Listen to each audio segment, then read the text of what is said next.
Olá, meus amigos, é com grande alegria que mais uma vez estamos aqui reunidos com os amigos do Frei Anselmo.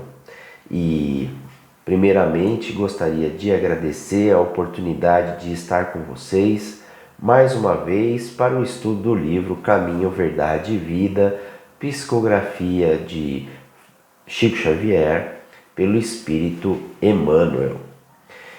E neste momento, já que vocês estão assistindo esse conteúdo, eu já convido para que curtam o vídeo. Depois, se vocês não gostarem, é só tirar a curtida, mas isso ajuda muito o canal para que ele possa crescer e esse conteúdo atingir cada vez mais e mais pessoas. E também compartilhem, né? Compartilhem esse vídeo com aquelas pessoas que você também entende que pode ser útil este conhecimento, tá bom? Então, combinado.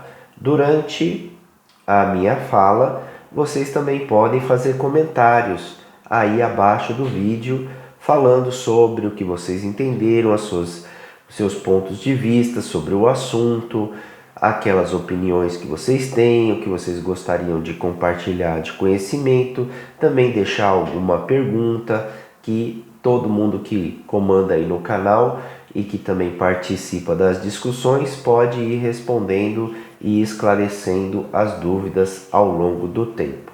Assim a gente tem um conteúdo que fica rico, né, e por muito tempo conosco. Neste momento, então, eu peço a todos que possamos nos unir em prece para darmos início a esse estudo de hoje. Elevando o pensamento ao nosso Mestre Jesus, pedimos que Ele nos ampare e nos envolva com as suas bênçãos de amor, de luz, de iluminação, com sua energia de cura, com sua energia de amor, que possa nos inspirar para que esses conhecimentos aqui sejam transmitidos com clareza, com fidelidade à sua mensagem e da doutrina espírita. Que assim seja, graças a Deus. Hoje nós vamos falar no capítulo 158 do livro Caminho, Verdade e Vida, cujo o tema é batismo. É um tema que muitas vezes vem à discussão nas religiões, nos religiosos. Será que nós deveríamos ter o batismo? Como que ele deveria ser feito o batismo? E quem não fez o batismo significa que ele não está inserido dentro da religião? Nós vamos ao longo dessa conversa ter algumas clarezas sobre esse aspecto, com muito respeito a todas as religiões, mas também colocando a ótica da doutrina espírita. Então vamos ver o que Emmanuel traz, trazendo um trecho do livro Atos dos Apóstolos, aonde tem uma passagem, lembrando que o livro Atos dos Apóstolos foi escrito por Lucas, né? Disse pelos estudiosos que o Ato dos Apóstolos teria sido escrito por Lucas, né? Pelo evangelista Lucas. E lá numa passagem, no capítulo 19, no versículo 5, ele fala a seguinte expressão: e os que ouviram foram batizados em nome do Senhor Jesus.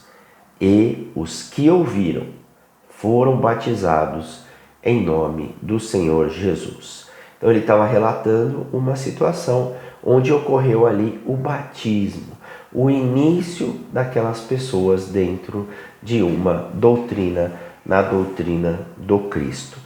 E por aí nós podemos ver que era uma prática muito comum de se fazer com todos aqueles que estavam ouvindo a palavra de Jesus, de terem um rito de inicialização dentro do processo religioso, dentro desse momento de aceitação da mensagem do Cristo. E esse rito ficou conhecido como sendo o rito do batismo, do renascimento, e era marcado pela água e por alguém que seria um evangelizador, alguém mais experiente, que iria dar iniciar essa pessoa numa nova doutrina, numa nova religião. no caso aqui, o cristianismo. Por isso que a frase é: e aqueles que ouviram foram batizados em nome de Jesus. E Emmanuel vai explicar um pouco mais sobre essa passagem. Nos vários departamentos das atividades cristãs, em todos os tempos, surgem controvérsias relativamente aos problemas do batismo na fé. O sacerdócio criou para isso cerimoniais e sacramentos. Há batismos de recém-natos na Igreja Romana e em outros centros evangélicos há batismo de pessoas adultas. Estamos se referindo aqui à Igreja Católica Romana, que tem o rito de quando o bebê nasce, os pais são responsáveis por levar esse bebê até o sacerdote para que esse sacerdote cumpra um rito processual e religioso que inicie esse bebê ainda na sua religião. Porém, para os protestantes, para os evangélicos, esse rito do batismo é um pouco diferente. Por quê? Porque para eles, ele precisa estar consciente da escolha que ele está fazendo. Então não é uma opção dos pais batizar o filho na religião. E sim, quando ele faz a opção por aquela religião e seguir os ensinamentos daquela doutrina, ele opta naturalmente e espontaneamente por ser batizado naquela religião. É o que Emmanuel está na introdução já esclarecendo para nós. No entanto, o crente poderia analisar devidamente o assunto, extraindo melhores ilações com a ascendência da lógica.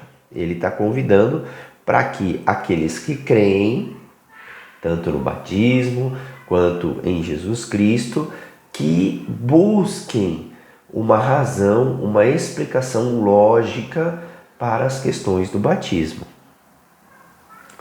A renovação espiritual não se verificará tão só com o fato de se aplicar mais água ou menos água, ou com a circunstância de processar-se a solenidade exterior nessa ou naquela idade física do candidato. Então, esclarecimentos de Emmanuel. Não é pela quantidade de água, né? Então, porque na Igreja Católica o padre, o sacerdote, ele vai fazer o batismo com pouca água borrifando ali sobre o recém-nascido.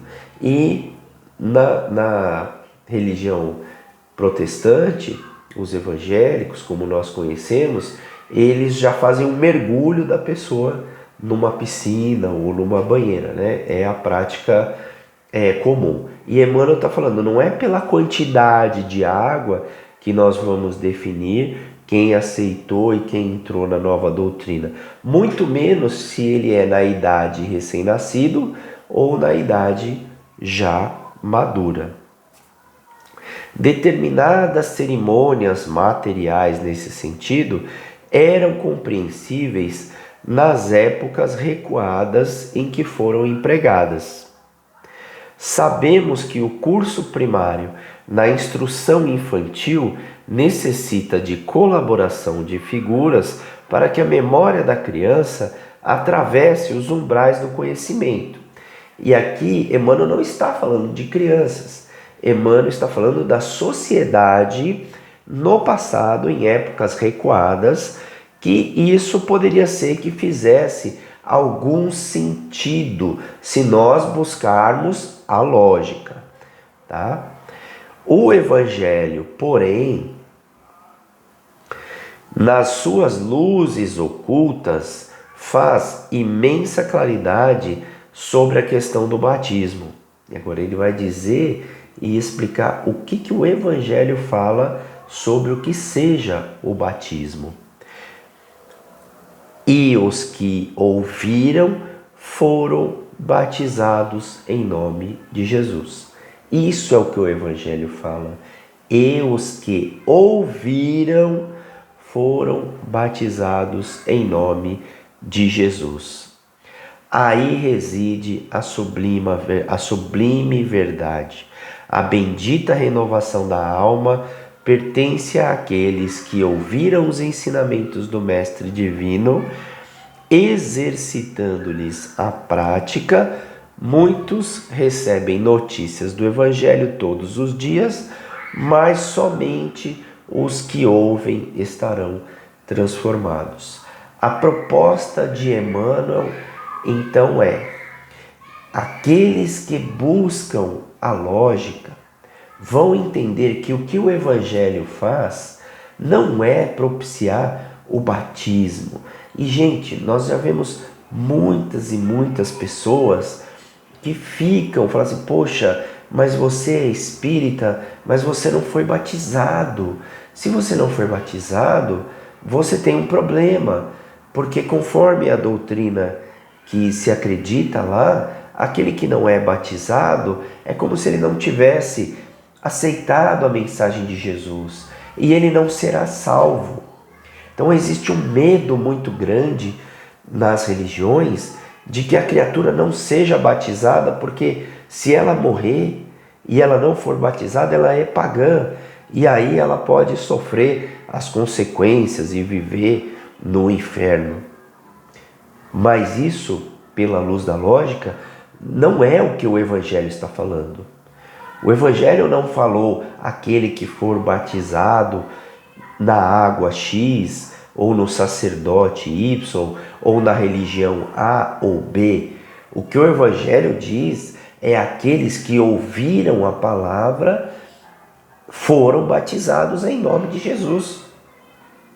Ele está falando daqueles que prestaram atenção nas mensagens que Jesus, que estava passando por ali, pregava, e também em sua atitude no que Jesus pregava. O que Jesus pregou o tempo todo? Humildade, humildade perante Deus, Deus sobre todas as coisas, humildade perante o próximo como a si mesmo. Olha só a mensagem de Jesus. Não disse que fosse batizado aqui ou ali, mas que ouvisse a sua palavra. E aí sim ele seria batizado em nome de Jesus. Jesus disse: bem-aventurados aqueles que são mansos, aqueles que são pacíficos, aqueles que buscam a concórdia, aqueles que buscam o entendimento, aqueles que buscam a paz. Não importa se ele recebeu água na bacia, na banheira, na piscina, ou simplesmente com borrifadas de água, importa se ele é pacífico. Bem-aventurados os misericordiosos. Importa sim se ele tem misericórdia para com aqueles que estão em sofrimento e dor. Claro que todos nós estamos em sofrimento, cada um de nós à sua maneira, mas é óbvio que a mensagem de Jesus é: seja caridoso com o sofrimento do seu irmão, com aquele que caminha ao seu lado. O que Jesus pregou? Perdoe. Perdoe quantas vezes? 70 vezes, 7 vezes. Ou seja, meus irmãos, aqueles que seguem a palavra de Jesus, que ouvem a palavra e que aplicam em suas vidas, esses sim são os verdadeiros renovados pelo batismo no verdadeiro cristianismo. Não nos apeguemos às imagens de Cristo morrendo por nós, mas sim no Cristo vivo, na mensagem enquanto Ele esteve caminhando conosco e divulgando este ensinamento, para que a gente possa praticá-los com confiança, com clareza, com determinação e sermos realmente renovados e batizados por nosso Senhor Jesus Cristo. Que a partir de agora essa mensagem possa atingir a todos nós em nossos corações, mudando as nossas atitudes e os nossos pensamentos. E se você gostou, compartilha, curte, comenta. Sua opinião é muito importante para que esse vídeo tome proporções cada vez maiores. Muita paz a todos, que as bênçãos de Jesus envolvam sua família, envolvam o lar, envolvam todas as pessoas que estão precisando neste momento. Aqueles que estão ouvindo a sua palavra, aqueles que não estão ouvindo, mas também sofrem. Muita paz a todos e até uma próxima oportunidade.